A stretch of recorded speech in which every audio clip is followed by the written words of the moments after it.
Hi, this is Dr. C, and I'm talking with you now as a group about the heuristic plan that you created that talked about the audience, the task environment, and the document use patterns for the revision of the legacy document.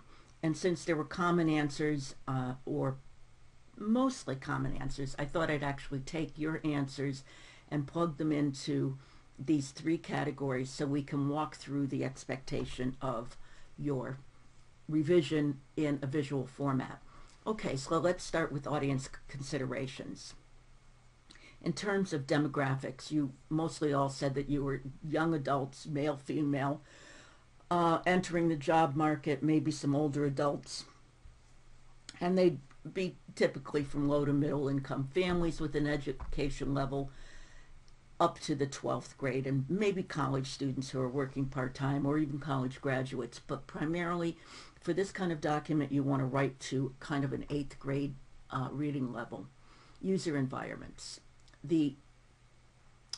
Typically the layout for these kiosks or storefronts will have tight spaces in the work areas with low light and little time to work during the peak hours. That means you're working very fast. I thought that this was especially well done because of the detail. I hope you can read it, and you can pause on this slide and read all of them. I'll just mention a couple. Maybe the previous shift workers didn't clean the machines. You've got to take multiple drink orders during high times, such as rush hour and weekends. Customers might change their mind during the order, so the employee is going to have to switch between the original and the new order. Customers obviously are going to be pleasant or difficult, so you're going to have a flexible attitude in your task environment. So this one is important: potential for injuries due to carelessness, loss of concentration, or resulting from random occurrences. So this is the kind of difficult, stressful, high-paced environment that your document will be used. Document use patterns. Here are some, I thought, well thought out examples from your assignments. A small document would probably be preferred in a fast-paced and close-quartered environment. When users turn to technical documents, mostly it is in times of misunderstanding, frustration, or trouble, usually after experimenting first. And I think that this is a truism that you probably all agree with. In today's environment, you typically get a new product, come to a new interface, a new piece of software, and you usually try to just do it yourself without any documentation. And you only look at the documentation if you can't figure it out. But we're going to give our reader such a well-designed, well-written document that barista is going to want to read it. Formats of technical documents that are preferred would be visual with some written demonstration to support the images, and that's true. The manual's expected to be used heavily during the first few weeks of training until the user feels comfortable with the day-to-day operation of the machine. Then the manual would be used for reference. Since the manual will not be used daily, another of you said that once the basic tasks have been learned, the manual, or whatever the legacy document we're calling it, would be put in a visible place and only looked at when there was something wrong with the machine. New employees will read the manual thoroughly at the first time or second time out, then they'll just use it as reference. So, what does that mean? Considering everything that you've said, what would that look like? I just want to mention, somebody said that it would be good to put this in a hardcover folio that would be kept up at the registrar or someplace in the work environment. I don't think so. You don't want, if you're learning how to use this, you don't want to have to go and look at this particular folder and flip through it till you can find to get to the area you need to.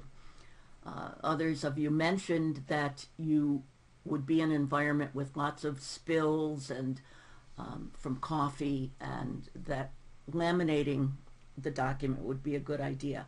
I agree. So you want to provide this ability for quick referencing.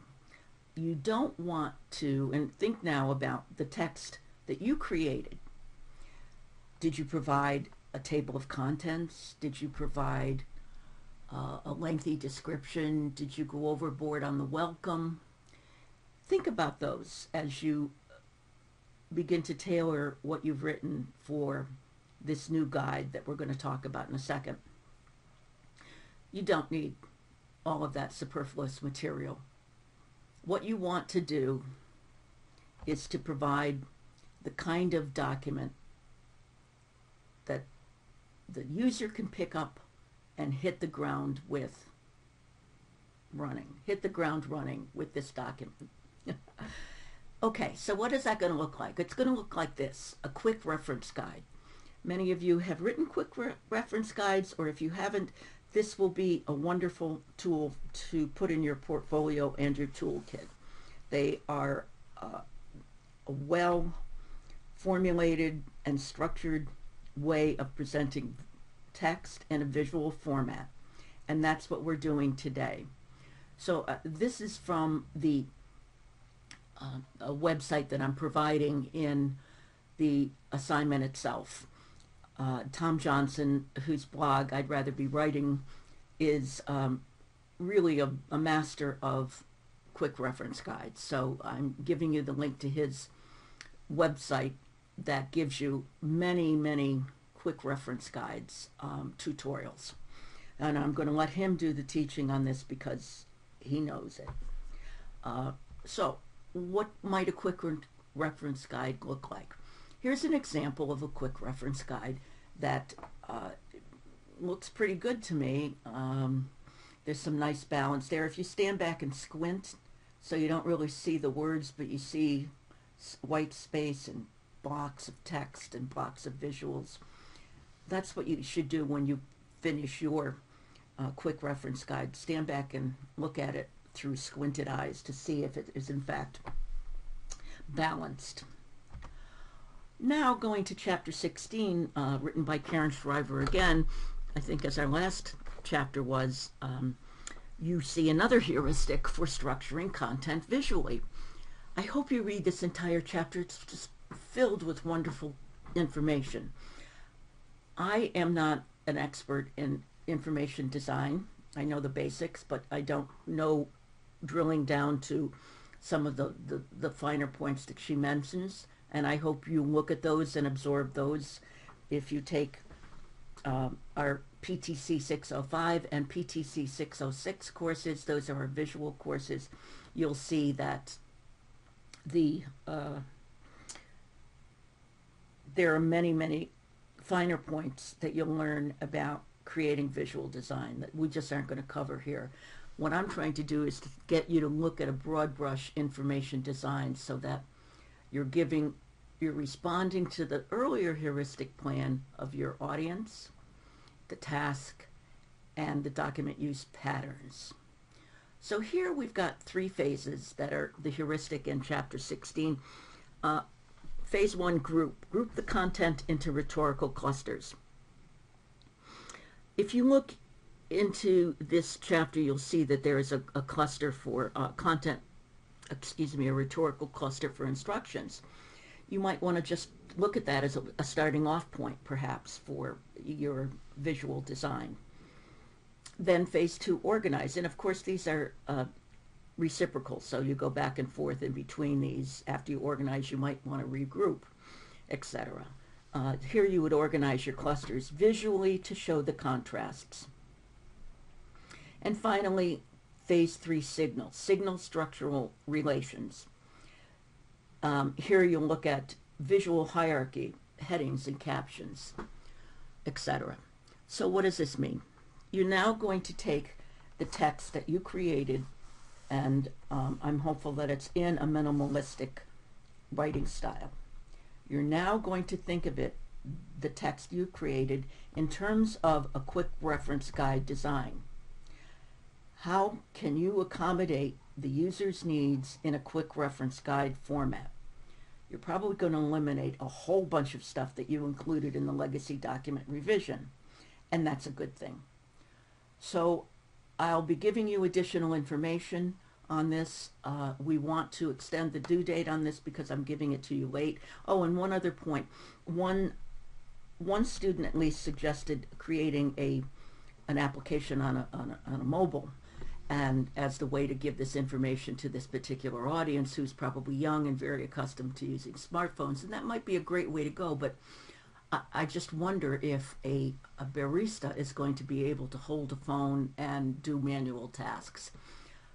However, I encourage you, as a way to continue to take the single source of content, and we're beginning to work with single sourcing here in a way, because we're taking the legacy document and outputting it into a different format.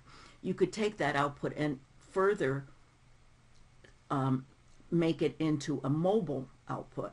And if you're using RoboHelp and you're familiar with RoboHelp and want to do that, by all means create a mobile application for this. I welcome seeing it. It would be fun to look at. So thank you very much for listening, and goodbye.